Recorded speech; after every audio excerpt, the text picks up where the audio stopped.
So we made a visit to the AOPA campus at AirVenture 2022 and got a demo of the AOPA Flight Training Advantage application.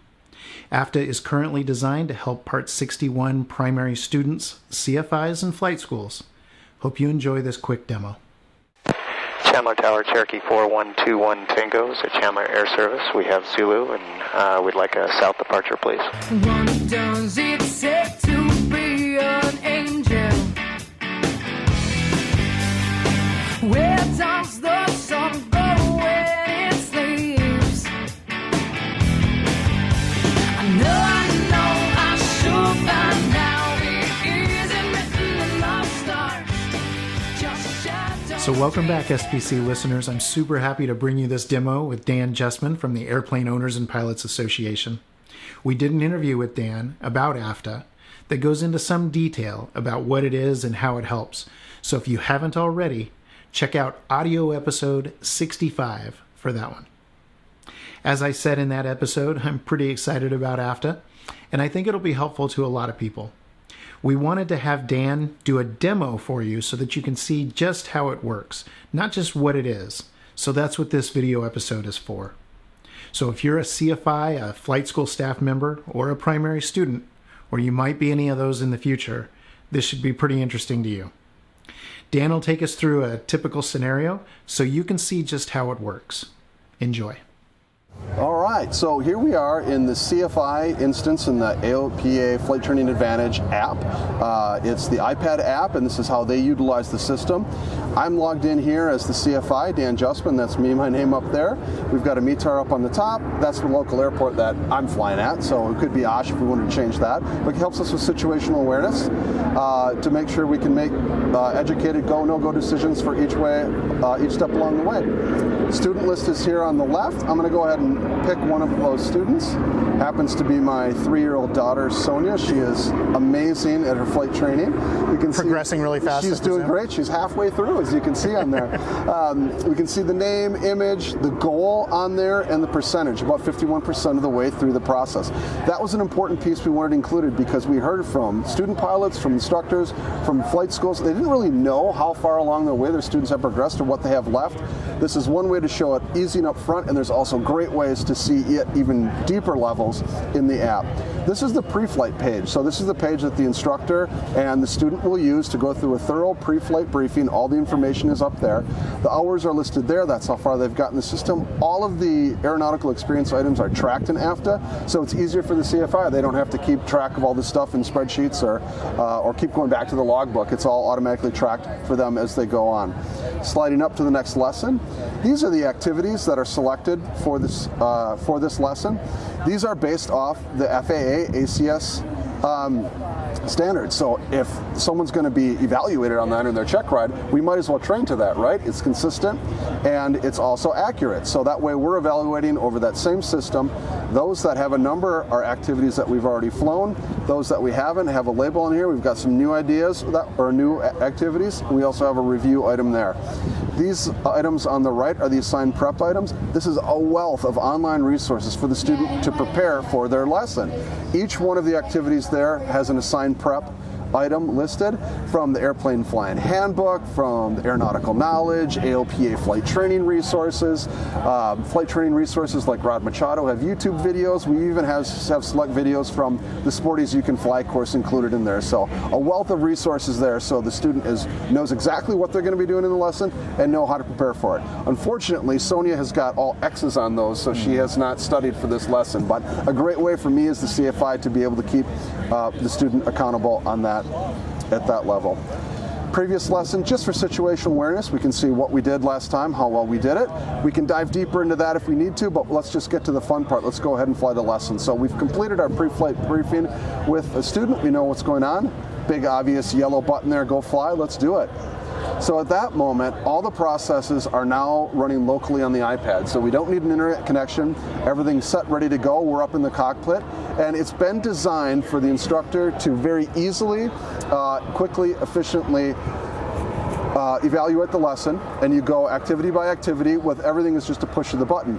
These are all the activities we saw on the first page. If we wanted to do something in a different order, we simply click on it, drag it to the top, or wherever we want it in those orders. So great flexibility, adaptability for the instructor to do things the way that they want to do it. As we click through these activities here, you can see the standards for grading for each of the parameters are all different. Well, they're appropriate to that based on the ACS for what is appropriate for that activity. So let's say we're flying turns around a point right now. So as we start flying, the CFI can simply click on what numbers, that's plus or minus 15 knots, plus or minus 100 feet. That's going to be easy to go, and as you're continually flying, you can change those. It's not set in stone once you hit it. So as we get through it, we've flown turns around a point a few times. That's essentially the outcome of the maneuver exactly at that moment. Exactly. Okay. So, and that's to the ACS standard, so we're consistent and we're accurate to how they need to be. That tells us when they've met that minimum requirement there.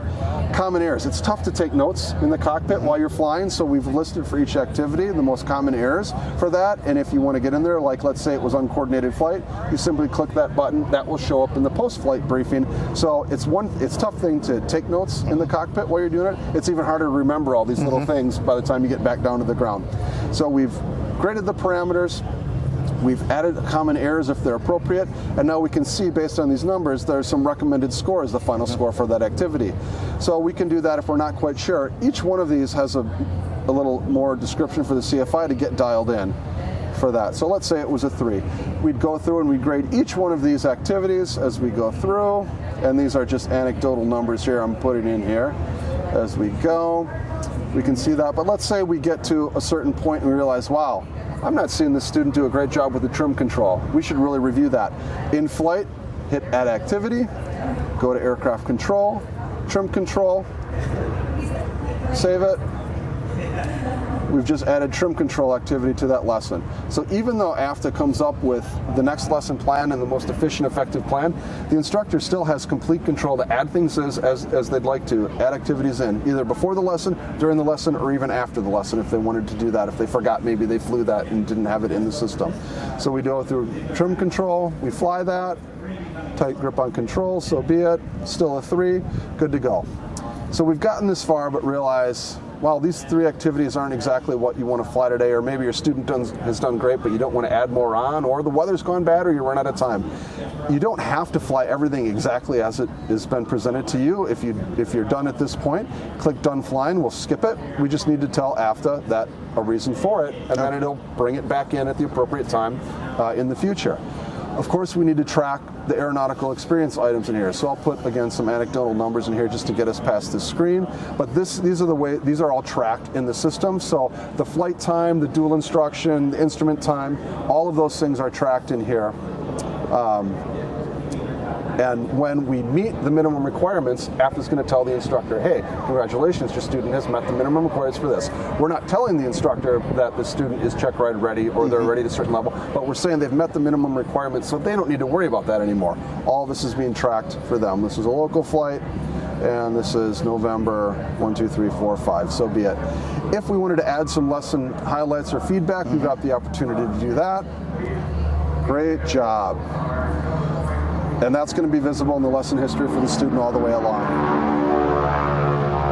As we mentioned, if at this point the instructor realized, oh, we did turns around a point, well, you could add that activity in there real easy, just like we were up in the air. But we're at this point, we want to see the grade on how they did. We want to talk through it a little bit better. Here we go. We can see the parameters of how they were graded, common air, uncoordinated flight. This gives the instructor the opportunity to talk through it with the student, get them dialed in for next time. These items that have no score, we can skip it. We just need to click on it and say what happened. We ran out of time, no problem. I'm going to repeat that for all activities, and now you'll see that those items went from no score to skipped. We're good to go. All right. For the aeronautical experience items that are required for the primary certificate, there's some knowledge pieces, right? So we cover that with the ground training feature. This one, for the activities we're flying, did not have any that were directly related to the activities flown, but if they were, they'd show up there as preferred ground training. But if the instructor wanted to do something, let's say you wanted to talk human factors today, you click on that, you add your hours. Say we talked a half hour on there. So now we've just added the ground hours, so that if that met the hour requirement for that aeronautical knowledge piece, that's now satisfied and will show up as completed. So we're done with our pre-brief, the lesson, and the post-brief. We're going to finalize the lesson, and this is where the magic happens. So based on all the experience up through this last lesson, AFTA has just figured out the next most efficient, appropriate course forward. So we've got all the activities there. We've just finished our lesson, so the student knows what they're going to be doing. Here's the prep items that we had talked about before, so they know how to prepare for the lesson, and they're good to go.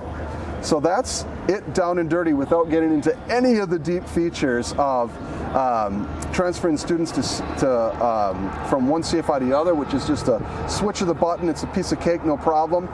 So there's no transfer of knowledge that needs to happen. Let's say the CFI is not flying that day. Someone else can pick up. They know exactly how the student's done, what they're planning to do today, and if they prepared for it. So they're ready to fly, can pick up at any moment. Or the CFI just got a job at the regional. Exactly. They're going, or they're interviewing. They're interviewing today, right?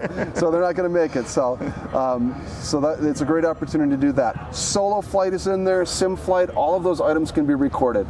So anything that's pertaining and required for their certificate to be reached, the minimum requirements, all of that's there, and it's going to keep tracking it along the way. And that's done through the Deviate piece here.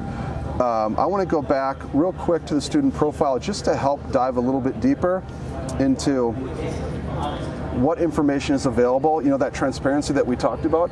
The student, the instructor, and the flight school owner-operator have access to the same information, so everybody knows where everyone's at every step of the way. Here's the progress tab, broken down into two sections, two stages, pre-solo and cross-country. That makes sense. That's how flight training goes. You prepare to solo, and then you prepare to cross-country and prepare for your exam, right? All of the activities that we're flying are in these categories. We click on it here, and this is internet slowness at EAA, not the app. The app's lightning fast. We just happen to be in a spot with not great internet connection here. But here's the activities. It shows us every day that we've flown it and the score that we've had on that. If we want to dive even deeper into that, we go to activity breakdown, and we've got this wealth of information. This tells us what the maneuver is, why we do it, gives the student some ideas on how to prep for it on the ground. If there's an appropriate way to fly it, if this is a good activity to fly into the sim, you can go to this section there. It'll give you tips and tricks on how to do that to get the most out of that time. Completion standards, we talked about this with the PTS ACS. Everything's in here just for situational awareness. If there's a checklist required or appropriate for the activity, it's there for everyone to look.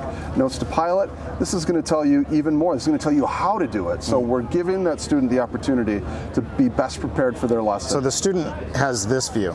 The student, the CFI, and the instructor all have this information, but yes, for the things we're talking about right now, the student has access to that, so they can be as prepared as they want and are able to do, and even over-prepared. But there is no iPad app for them. No. They would do this on a web page. They do that through a web, so they could do it on their phone, an iPad, a laptop, anywhere they've got a browser and internet. I just want to make sure I understood that. Any device, they can use that, and this will all show up perfectly clean, crisp, and clear for them.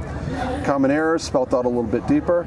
This one's for the CFIs. We've collected teaching tips, so peer-to-peer knowledge sharing from CFIs that have lessons learned that they want to be able to share with other CFIs. So if a CFI happens to get maybe stuck with their student on something they can't figure out what they're doing, this is going to give them helpful information, useful information for them to maybe try something new, something different that others have already learned.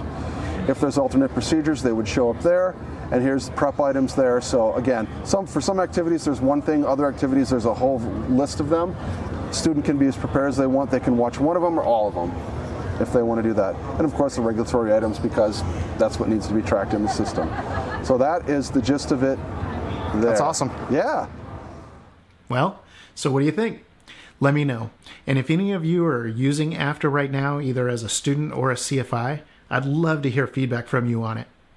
You can reach me an email at bill@studentpilotcast.com or through Twitter using the handle @BillWill. That's Bravo India Lima Lima Whiskey India Lima.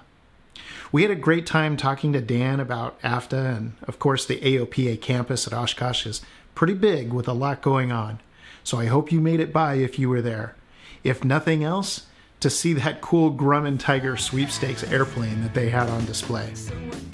So until next time, keep your head in the game and keep on learning. I'll see you on the next one. All does